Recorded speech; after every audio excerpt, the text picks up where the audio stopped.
I got the moves. I got the moves. Oh, I'm making moves. You gotta move. You gotta make the city move. Like, whoa. I make the city move. I got the move. The Philadelphia 76ers had an unfortunate end to last season, losing to a series-clinching buzzer beater in Game 7 by Kawhi Leonard. Had that shot not gone in, the 76ers may have made the finals, and who knows if they could have won it all. However, all hope is not lost for this team. Simmons just broke the internet with his first ever 3 in a game, and they made some great moves this offseason. In fact, I think this roster is good enough to go all the way and bring home a chip to the city of Philadelphia, and I'll be going over why I think that in today's video. If you're new here and enjoy the video, be sure to subscribe for more NBA content. But with that being said, let's talk about the Philadelphia 76ers. Last season, the 76ers had a pretty good season. They picked up Jimmy Butler in a fantastic deal, and he helped lead them to the 3rd seed in the Eastern Conference with a record of 51 wins and 31 losses. They had a pretty good playoff run too, removing the Nets in 5, but then were brutally knocked out in an insane Game 7 series with the Toronto Raptors. In the off-season, Jimmy Butler ended up leaving, but to me, it's honestly not a problem. I say this because the 76ers could be even better with their new off-season pickups, but I'll go over them a bit later. For now, let's talk about their star players, starting with Ben Simmons. Going into the off-season, there were a lot of questions around Ben Simmons, especially on whether he could build a shot and add it to his game. Now he's starting to prove everyone he can shoot, hitting a deep 3 in a preseason game with the clock winding down to end the first half. It's crazy though, because Ben Simmons is already an all-star without the jump shot. He's pretty much a top 20 player in the league without one. Now that he's hopefully got a consistent one, who knows just how good he could be. But what we know for sure is that he's going to be something special, and he's already proving it right now in the preseason.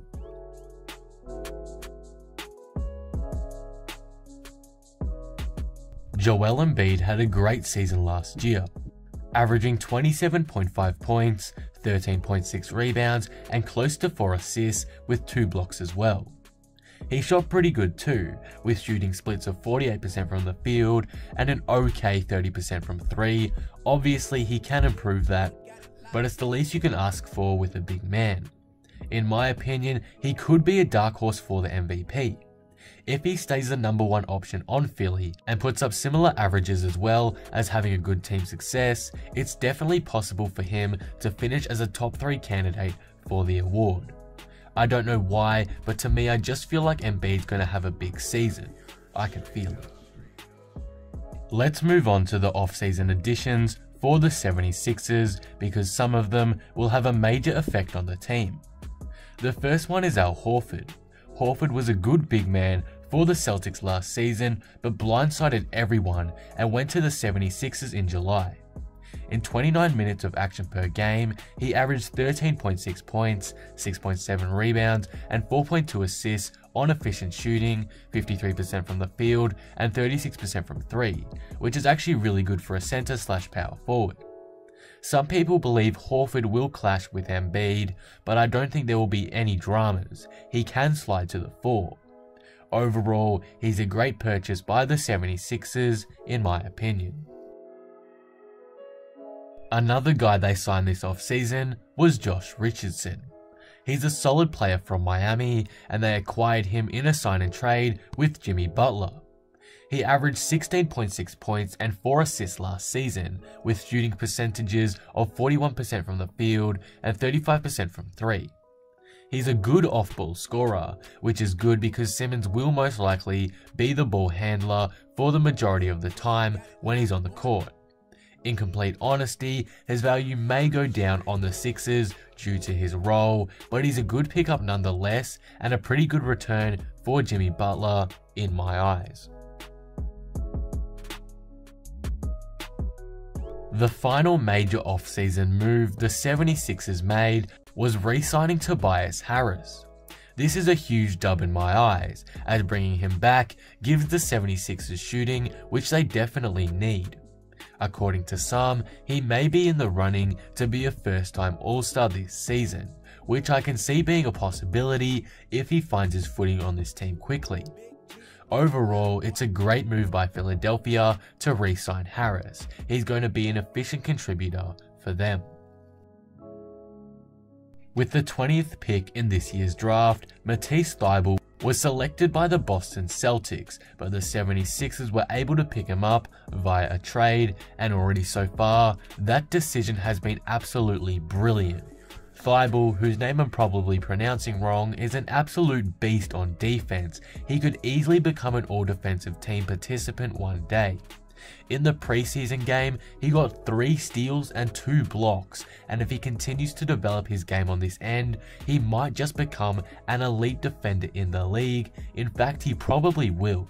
Matisse will be a big factor for the Sixers off the bench and will hopefully get a good amount of minutes this season.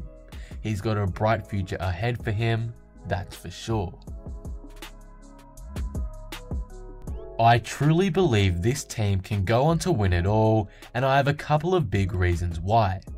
The first big reason why is because I believe the 76ers can stop Giannis. Unless Giannis has developed a lethal 3-point shot this summer, the 76ers have got him covered.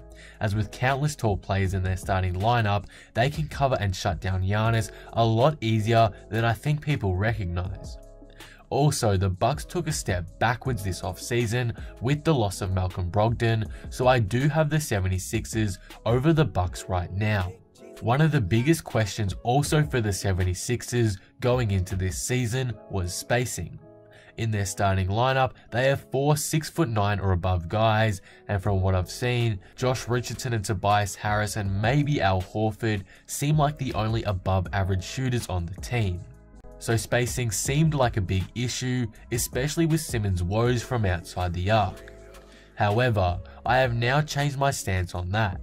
If Simmons can prove to us this season that he's somewhat of a consistent shooter, maybe 30 to 35% from beyond the arc would be a good goal to target, the 76ers are going to be a hard team to beat. Their rebounding is going to be insane, and they shouldn't have too much trouble spacing the floor. Again, if Simmons can prove he's a consistent shooter. Teams will become more and more worried about him, leaving the paint and lane a lot less clogged up. This was the biggest issue for Philly last season, particularly in the playoffs, and it's arguably the reason why they lost. Now that Simmons has proved he can fire away, teams may defend him differently, which is a huge positive for the 76ers heading into next season. Of course, these aren't the only reasons why I believe the 76ers will win. Their upgraded roster and defense will help also, but these are the 2 biggest factors in my opinion as to why I see them being legit threats to take home the Larry O'Brien trophy this season. Overall, this team is looking really good. Simmons could take a massive leap in his game, Embiid is shaping up to be a dark horse MVP candidate, and their off-season acquisitions are going to make them better than last season in my eyes. They have offense now, they have defense, they have rebounding, they even have a good enough bench to compete with the rest. At the end of the day, I'm just really excited to see this team play, and if I'm being completely honest, I see them coming out of the East at the end of the season and potentially even taking a Homer banner to hang up in the Wells Fargo Center. But that will conclude the video. What do you guys think of this? Could the 76ers win the championship this year to you? How far do you have them going in the playoffs, or how many wins do you expect them to get this upcoming season? Let me know in the comments below. If you enjoyed the video, be sure to drop it a like and subscribe. But with that being said, I am out. Peace.